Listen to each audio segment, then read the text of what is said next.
इतिहास हमें अक्सर पहाड़ों में लड़ी गई लड़ाइयाँ दिखाता है, किलों पर फहराते झंडे दिखाता है, तलवारों की चमक दिखाता है।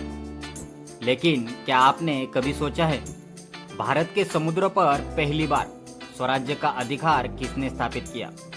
जब अरब सागर पर पुर्तगाली, अंग्रेज, डच और सिद्दी अपनी तोपों का आतंक फैला रहे थे, तब एक राजा ने कहा था, जिसके पास नौसेना है उसी का समुद्र है। यह राजा थे स्वराज्य संस्थापक छत्रपति शिवाजी महाराज, भारतीय नौसेना के जनक। 17वीं शताब्दी में भारत की पश्चिम समुद्री सीमा की पूरी तरह असुरक्षित थी। जंजीरा के सिद्दी, गोवा के पुर्तगाली, मुंबई के अंग्रेज, ये सभी समुद्र के रास्ते स्वराज्य पर हमला कर सकते थे। छत्रपति शिवाजी महाराज समझ चुके थे, अगर समुद्र सुरक्षित नहीं तो जमीन भी सुरक्षित नहीं। इसलिए उन्होंने शून्य से नौसेना खड़ी करने का निर्णय लिया। यह फैसला केवल युद्ध का नहीं था, यह दूरदृष्टि और रणनीति का निर्णय था।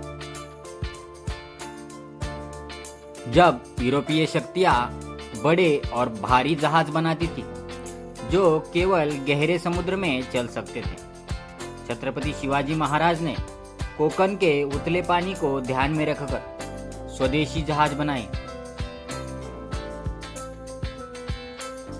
छत्रपति शिवाजी महाराज की नौसेना भारत की पहली संगठित स्वदेशी नौसेना मानी जाती है। 17वीं शताब्दी में जब समुद्र की सुरक्षा लगभग उपेक्षित थी, तब छत्रपति शिवाजी महाराज ने समुद्र की रणनीतिक महत्ता समझकर एक सशक्त नौसेना का निर्माण किया। कोकण तट की रक्षा, विदेशी शक्तियों से समुद्री सीमा की सुरक्षा, समुद्री व्यापार मार्गों की रक्षा, शत्रु से समुद्री आक्रमणों को रोकना और तटीय किलों की सुरक्षा करना इस नौसेना का उद्देश्य था। नौसेना में शामिल प्रमुख जहाजों के प्रकार। इतिहास में व्यक्तिगत जहाजों के नाम बहुत कम सुरक्षित है, इसलिए अधिकतर जानकारी जहाजों के प्रकार पर आधार पर मिलती है, जैसे कि गुराब। यह स्वराज्य की नौसेना का सबसे शक्तिशाली युद्धपोत था। 2-3 मंजिला उसकी संरचना हुआ करती थी, भारी तोपों और असले के साथ भरी हुई होती थी। दुश्मन के बड़े जहाजों से लड़ने के लिए उपयोग में आती थी, और ये गुराब आगे और पीछे मजबूत लकड़ी का ढांचा। इसका उपयोग मुख्य युद्ध, समुद्री आक्रमण और दुश्मनों जहाजों को नष्ट करने के लिए किया जाता था। इसके बाद आता है गलबत। आकार में ये थोड़ा छोटा और तेज होता था।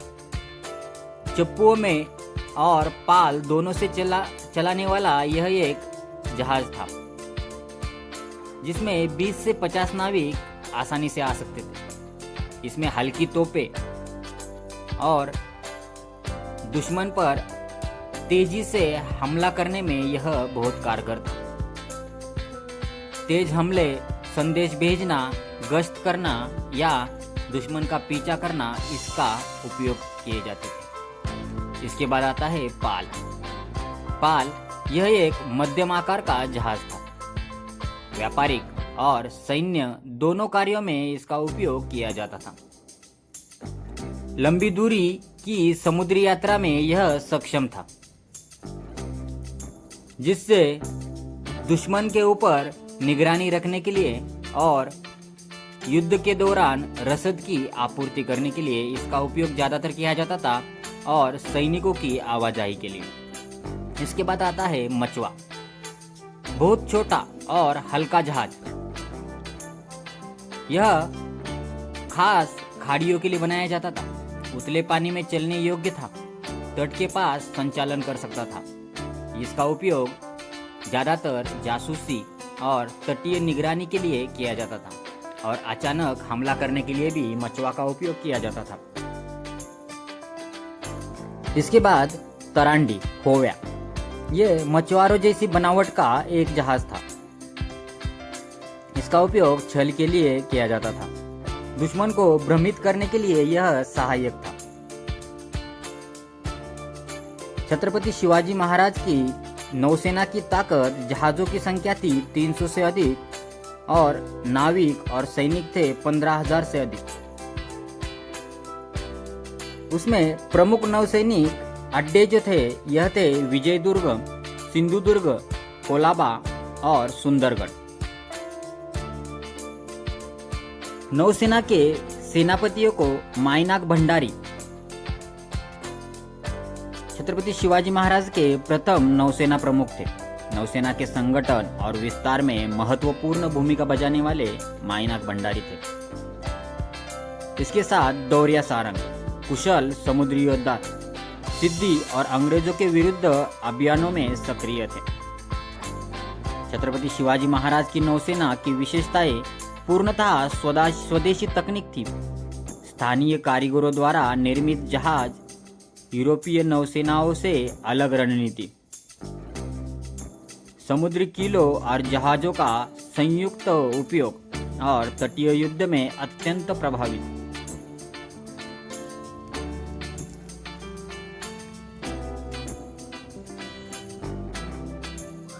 सिंधुदुर्ग समुद्र पर खड़ा इंजीनियरिंग का चमत्कार। मालवन के समुद्र में कुरुटे द्वीप पर बना सिंधुदुर्ग किला केवल एक किला नहीं था, वह विज्ञान और साहस का संगम था। किले की नींव 75 से 80 मन पिघला हुआ शीशा डाला गया था। पत्थरों को जोड़ने की अनोखी तकनीक, लहरों का प्रहार सहने की विशेष संरचना। जब इस किले की नींव डाली जा रही थी उस समय लहरों की वजह से पत्थर और उसमें डाला जाने वाला मसाला अलग अलग हो रहे थे और नींव मजबूती से खड़ी नहीं हो पा रही थी। उस समय छत्रपति शिवाजी महाराज ने 80 मन पिघला हुआ शीशा डालने के लिए बोल दिया और उसी से वह आज भी 350 साल बाद भी सिंधुदुर्ग मजबूती से खड़ा है। यह छत्रपति शिवाजी महाराज की इंजीनियरिंग की दृष्टि का प्रमाण है। छत्रपति शिवाजी महाराज ने समुद्र पर नियंत्रण के लिए जलदुर्गों की श्रृंखला बनाई गई थी। सिंधुदुर्ग एक मुख्य नौसैनिक अड्डा बनाया। विजयदुर्ग जहाज की मरम्मत करने का केंद्र बना दिया गया। वही कुलाबा सामरिक किला बना दिया गया और खांदेरी उंदेरी किले को अंग्रेजों को रोकने के हेतु बना दिया। इन किलों ने दुश्मन को समुद्र में घुसने से पहले ही रोक दिया। जैसे छत्रपति शिवाजी महाराज जमीन पर गुरिल्ला युद्ध में माहिर थे, वैसे ही उन्होंने समुद्र में भी गुरिल्ला नीति अपनाई। उनकी रणनीति के अनुसार दुश्मन के भारी जहाज गहरे समुद्र में फंस जाते और मराठा साम्राज्य के जहाज उतले पानी में भी तेजी से हमला करते। एक बार अंग्रेजों का विशाल जहाज मराठों की सेना की पीछा करते हुए उनके पीछे आया। उस समय मराठा सेना ने उतली खाड़ी में घुसते हुए उनको अंदर आने पर मजबूर कर दिया और वहीं पर नीचे बने खड़क में पत्थरों में उनका जहाज फूटकर पानी में डूब गया और मराठों के छोटे जहाज आसानी से उस खाड़ी को पार कर निकल गए। अंग्रेजों ने खांदेरी द्वीप पर कब्जा करना चाहा। माइनाक भंडारी के नेतृत्व में मराठा नौसेना ने अंग्रेजी जहाजों की सप्लाई रोक दी। रात के अंधेरे में छोटे जहाजों से हमला किया गया। इसका परिणाम ऐसा हुआ कि अंग्रेजों को पीछे हटना पड़ा और माइनाक भंडारी जी के नेतृत्व में नौसेना ने उस समय की सबसे मजबूत और विशाल मानी जाने वाली रॉयल नेवी को हराकर छत्रपति शिवाजी महाराज की नौसेना का रुतबा दिखाया। छत्रपति शिवाजी महाराज ने समुद्र को जानने वालों को चुना, जिसमें कोली, भंडारी, आगरी और मछुआरे थे। ये लोग समुद्र की हर लहर पहचानते थे। छत्रपति शिवाजी महाराज के नौसैनिक योद्धा कान्होजी आंग्रे, भविष्य के महान नौसेनापति मायनाक भंडारी, लाय पाटिल और दरिया सारंग और इब्राहिम खान। धर्म या जाति नहीं, केवल योग्यता को महत्व दिया गया था और इसी वजह से आज भी हम छत्रपति शिवाजी महाराज को पूजते हैं। छत्रपति शिवाजी महाराज केवल भूमि के राजा नहीं थे, उन्होंने भारत की पहली संगठित स्वदेशी नौसेना बनाई। उन्होंने यह सिद्ध किया कि जो समुद्र को समझता है वही भविष्य को नियंत्रित करता है। आज की भारतीय नौसेना उसी नींव पर खड़ी है जो 350 साल पहले छत्रपति शिवाजी महाराज ने रखी थी। तोपें अंग्रेजों के पास थी, समुद्र की समझ छत्रपति शिवाजी महाराज के पास थी और जहाँ समझ होती है वही विजय होती है। छत्रपति शिवाजी महाराज की जय।